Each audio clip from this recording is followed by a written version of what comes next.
been a while. My most recent car video was about picking up my brother's M2 competition at the BMW Performance Driving School just outside of Greer, South Carolina. And that was last year. And it's not like I went anywhere.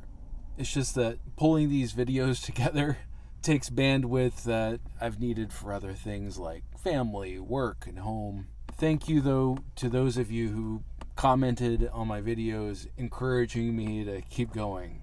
I love doing this. It just happens to be very time consuming, but I really do appreciate all the props. Right now, of course, I've been working through this video about the M5's rod bearings, a video I've been wanting to make for over a year. The next one is about replacing the M3's rod bearings this summer, followed by my respective 6 and 9 year ownership points of view videos on the M5 and M3. To give an example of what I could tell you about, we just replaced the ignition coils and tires on the M5 just a couple weeks ago. As I'm sure you can imagine, there's always something to talk about with these cars. Anyway, I captured much of the footage you'll see here over a year ago. As you can tell with my pre-pandemic haircut, which should make before and after clips much easier for you to spot. Starting in my front yard last July, the starter was dead and the car needed a tow. This is Brent Campbell, and I'm here to talk with you this morning on a sweltering hot summer morning about my 2008 E60 BMW M5. You see my M3 back there, reliable as ever. Today, I'm going to experience 2 rites of passage frequently experienced by E60 M5 owners. First one is I'm going to get it towed. Second, I'm going to get the rod bearings job done, finally. After years and years of people telling me, doing research, spending hours and hours looking into this. I'm not convinced that the car needs to have the job done at nearly 75,000 miles. But I'm about to go on a 3,500 mile road trip with my family, and I don't want to be stranded on the side of the road with them. But I'm going to do my best to get in and take pictures and talk to the mechanics and get a really clear sense of what's going on. And lots of other people before me have documented everything that goes into replacing the rod bearings on this car. So I'm not going to create anything new here other than offering my sort of layman's point of view. I'd kick the can down the road as far as I could, I'd figured, without putting the engine in jeopardy. Replacing the rod bearings is probably the highest repair bill, God willing, I'll ever have on this car by far, which is far cheaper than the alternative of replacing the engine or buying and looking after any other car with similar performance and heritage. The rod bearings replacement is the biggest controversy over owning this car, and the reason that they're affordable to buy but not maintain. You do this job or you're rolling the dice that your engine won't destroy itself. So then, for those of you who don't know, what do rod bearings do? In short, rod bearings are rotating metal sleeves that protect and lubricate your engine's crankshaft during the internal combustion cycle. For a detailed technical overview, I'll link to an article on Substech in the description below, which I think is where I got that graphic. If you're watching this, then you more than likely know that rod bearings of naturally aspirated M or S BMW engines have a tendency to wear prematurely. Part of the reason for this is the thick synthetic oil that they use, 10W60, which is great for high-performance track days, but terrible for cold mornings, especially if you push the engine at all before it's warmed up. This passage from Turner Motorsport, I think, sums up the issue nicely. Rod bearings continue to be a sore subject among M3, M5, and M6 owners, I'll say. The rod bearings in the S85 V10 have been known to fail within 60,000 miles. Thankfully, I made it to 75. There could be a number of reasons for premature failure with a lot of finger pointing as to the real cause. Indeed, there is. Whatever the reason, rod bearings are wearing out sooner than expected, and the replacement should be considered a required preventative maintenance item. We suggest a replacement interval of between 60,000 and 80,000 miles, with frequent engine oil analysis done along the way. And that's not something I've done. I've heard enough discouraging news about its effectiveness, much as it's a lot easier to do than actually take out the rod bearings and look at them. Driving moderately and allowing the engine to warm up before hard use will also extend rod bearing life. So if there's anything that I do right with these cars is I baby them and I let them warm up before I get on it.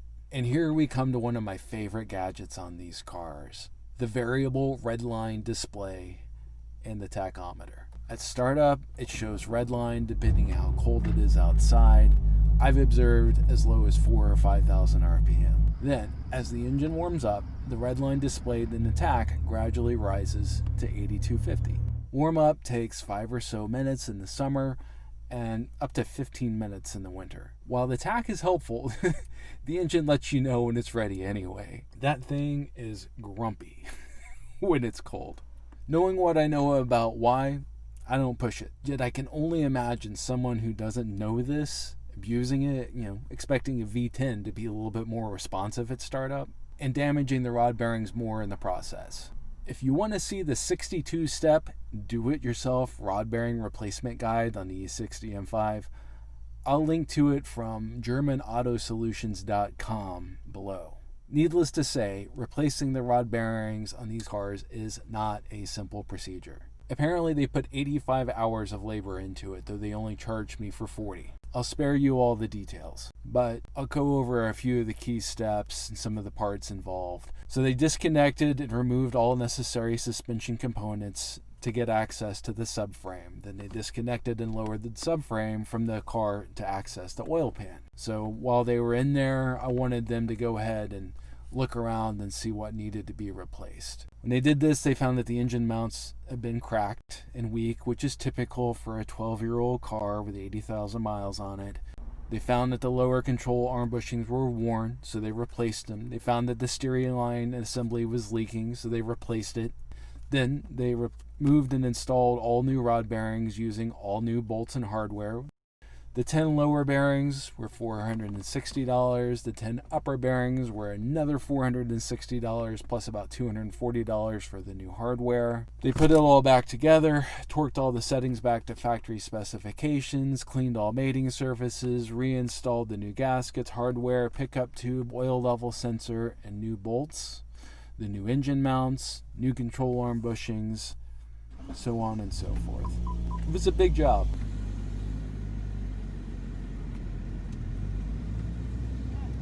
Thanks, John. Fired right up. Well, I just picked up the car, and it's been about a month and a half since I've driven it.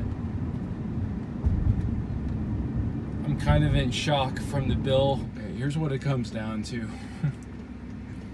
This is not a cheap car to own, but it goes 205 miles an hour.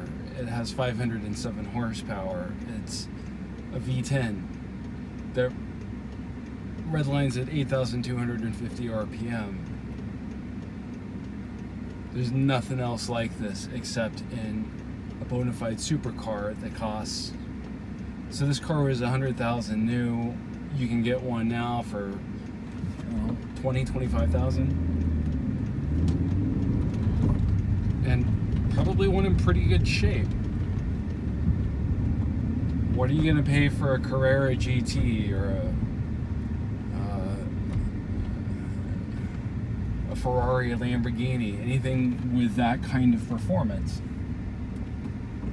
No such thing. But this. Plus, it's good looking. You can haul your family around in it.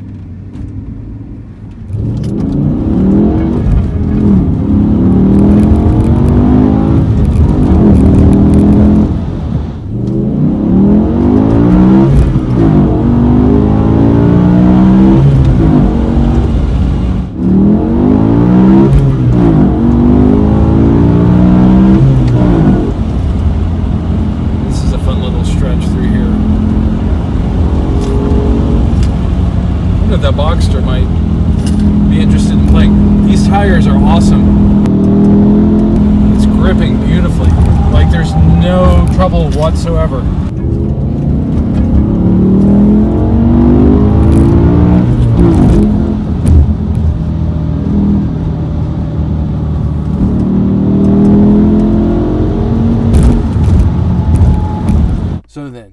How did the old bearings look? These are the M5's rod bearings at about 75,000 miles, and quite a few of them are showing their copper. This one, you can start to see it here, here, here. You're starting to see it wear through here, and then this is really worn too. So of all of these, most of them look pretty worn, but 1, 2, 3, 4, 5. 5 are showing it really bad, and about 3 or 4 are beginning to show it. Thanks for watching. I hope I was able to add a helpful perspective on a common issue with these cars. Next, I'll cover the M3 rod bearings job we did this summer, which was painful, though thankfully not quite as painful as this one was.